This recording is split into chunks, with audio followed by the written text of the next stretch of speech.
અમે જે જગ્યાએ ઊભા છીએ ત્યાં આવતીકાલે ગુજરાતના ખેડૂતોનું ભવિષ્ય નક્કી થવાનું છે। જે પ્રકારે વિવિધ મુદ્દે ગુજરાતના ખેડૂતો પરેશાન છે તેનો અંત તો જ આવશે જો કાલે આ જગ્યા ઉપર 1111 ટ્રેક્ટરથી વધુ ટ્રેક્ટરો આવશે। તેના માટે તૈયારીઓ પણ થઈ ગઈ છે। હવે કેટલા ખેડૂતો અહીંયા પહોંચે છે તેના ઉપર ખેડૂતોનું ભવિષ્ય નક્કી થશે। મારી સાથે ચર્ચા કરવા માટે ભરતસિંહ ઝાલા ઉપસ્થિત છે। ભરતસિંહજી, કાલે જે ટ્રેક્ટર રેલી છે તેની કેવી તૈયારીઓ? સમગ્ર રાજ્યમાંથી આજે વહેલા સવારથી જ કિસાન યાત્રા નીકળી પડી છે। કાલે સેંકડોની સંખ્યામાં કિસાનો ટ્રેક્ટરો લઈને, ગાડીઓ લઈને, આઈસર લઈને, રિક્ષાઓ લઈને, કોઈ બસમાં અને કોઈ ચાલતા ચાલતા પણ આવી જવાના છે। અને ભવ્ય કિસાનો મહાયાત્રા નીકળશે, રેલીને પણ રેલો નીકળશે। અને અમે સરકારને કહેવા માંગીએ છીએ, કૃષિ નીતિ નહીં તો મત નહીં। આજે સમગ્ર દેશમાં ગુજરાતનો ખેડૂત જેટલો પીડિત છે એટલો ક્યાંય ખેડૂતોને ઉત્પાદનના ભાવ ન મળે, દૂધના ભાવ ન મળે, કુદરતી આપત્તિમાં વળતર ન મળે। અને બીજું કે અકબરે પણ કોઈથી ખેડૂતોને ખેતરમાં જે આતંકવાદ ગુજાર્યો નહોતો, અત્યારે આ ભારતીય જનતા પાર્ટીની સરકાર સ્પષ્ટ કહેવા માંગુ છું કે એક તરફી આતંકવાદ ગુજારી રહી છે। કાલે જે ટ્રેક્ટર રેલી છે તેના ઉપર ગુજરાતના ખેડૂતોનું ભવિષ્ય નક્કી છે। શું માનો છો જો કાલની રેલી ફ્લોપ થાય તો કેવા પરિણામો માથે આવી શકે? કાલની રેલી એટલી બધી ભવ્ય થવાની છે, નહીં रुकेगी नहीं रुकेगी हमारी लड़त नहीं रुकेगी, आंधी आए या तूफान हमारी लड़त नहीं रुकेगी। અમે સરકારને કહેવા માંગીએ છીએ, કૃષિ નીતિ નહીં તો 2027માં મત નહીં। અત્યારે અમે કોઈ રાજકીય પક્ષની ટીકા ટિપ્પણી નથી કરતા, પણ કાલે અમારી સ્પષ્ટ માંગ છે, ખેડૂતોને દેવા નાબૂદ કરો, વીજ પર દીઠ 2 કરોડ રૂપિયા આપો, માસિક ભાડું આપો, દૂધ ઉત્પાદકોને 100 રૂપિયા દૂધ આપો, સાથે સાથે કૃષિ નીતિ, કૃષિ પદ અને કૃષિ આયોગ બનાવવા માટે તમે જોઈ રહ્યા છો કે સમગ્ર રાજ્યના ખેડૂતો શાંતિપુરા ચોકડી ખાતે ઉમટી પડશે। અને અમે સ્પષ્ટ કહીએ છીએ, गांव गांव से उठो, बस्ती बस्ती से उठो, इस देश की सूरत को, इस देश की सूरत ने बदलवा માટે ઉઠવાનું છે। તો દોસ્તો, આ દેશ મારો, તમારો ને આપણો સૌનો છે।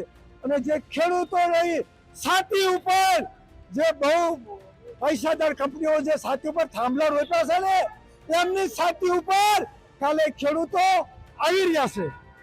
કાલે જે રેલી નીકળવાની છે શાંતિપુરા ચોકડીથી ગાંધીનગર સુધી જવાની છે, કેવું આયોજન છે ને કયો રૂટ છે?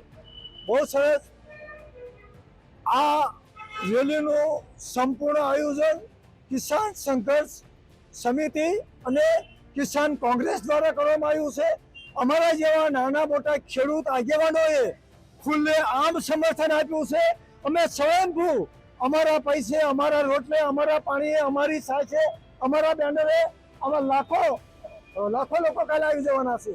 તો આયોજન એવું છે કે શીત સંયમને શાંતિ મુજબ શાંતિપુરા ચોકડે આવી જાઓ, લાઇનસર ગાંધી એક ટ્રેક્ટર અહીંયા હોવું જોઈએ અને એક ટ્રેક્ટર ગાંધીનગરના છે હોવું જોઈએ, ત્યારે ખબર પડે कितनी तेरी जान ऊंची, देखिए और देखेंगे, आखिरी दम हमारा है, जीतेंगे भाई जीतेंगे। અમે શિસ્ત, સંયમ, નિષ્ઠા મુજબ ગાંધી ચિંતા માર્ગે આ રેલીનું આયોજન છે। આ સરકારને ભગાડવા માટે, સરકારને બીવડાવવા માટેનું આયોજન નથી, પણ સરકારે અને વીજ કંપનીઓ જે ખેડૂતોની છાતી ઉપર જે થાંભલા નાખ્યા છે એટલું નહીં, ખેડૂતોને દેવાદાર બનાવ્યા છે। અને આ દેશની ધરતીને વેચીને વંદે માતરમ, ભારત માતા કી જય જે કહી રહ્યા છીએ, તમને કહેવા આવ્યા છીએ કે છોડો, હવે તો ભારત છોડો। કિસાન કોંગ્રેસ દ્વારા આયોજન છે, કાલે આમ આદમી પાર્ટીએ પણ સમર્થન જાહેર કર્યું છે। શું ભાજપ પ્રેરિત કોઈ નેતાઓએ આ આંદોલનને ટેકો અંદરથી બહારથી એવો કોઈ આત્મવિશ્વાસ તમને આપ્યો છે ખરો? હજી સુધી ઘણા સમયથી ભારતીય જનતા પાર્ટીની સરકાર ગુજરાતમાં તો છે, ઉપર દિલ્હી લેવલે પણ છે, છતાં આજ દિન સુધી બીજા રાજ્યોમાં ભારતીય જનતા પાર્ટીની સરકારે ખેડૂતોના દેવા નાબૂદ કર્યા, મહિલાઓને વિધવા પેન્શન 10,000 રૂપિયા કર્યું, ગુજરાતના એક ગરીબને કે એક આવા માલધારીને કે એક ખેડૂતોનો એક પૈસો માફ નથી કર્યો. ઉત્તું આ દેશ ગુજરાતની જમીનની ધરતીને વેચીને વંદે માતરમ ભારત માતા કી જય, વંદે માતરમ ભારત માતા કી જય, આવું ન હોય. કાલે એક પ્રેસ કોન્ફરન્સ હતી નરેન્દ્ર મોદી સરકારના સુશાસનના 12 વર્ષની સિદ્ધિઓ ગણાવવા માટે રાજકોટમાં.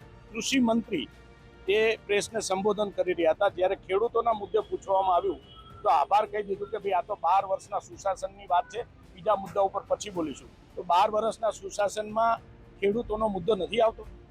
ધૃતરાષ્ટ્રને મહાન ભગવાન કૃષ્ણ ભગવાને પૂછ્યું કે તમારી રાજસત્તા કેવી, કે તમારો વ્યવહાર કેવો?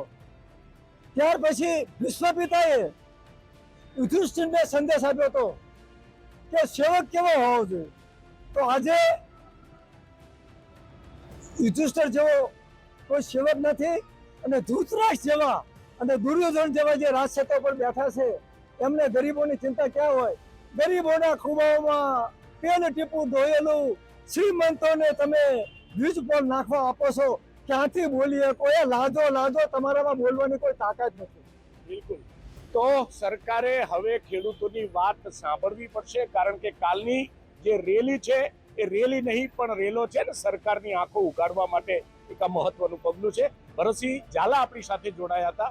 આભાર ભરતસિંહજી. જય જવાન જય કિસાન. ખેડૂત પોથીને લાઈક, શેર અને સબસ્ક્રાઇબ કરો.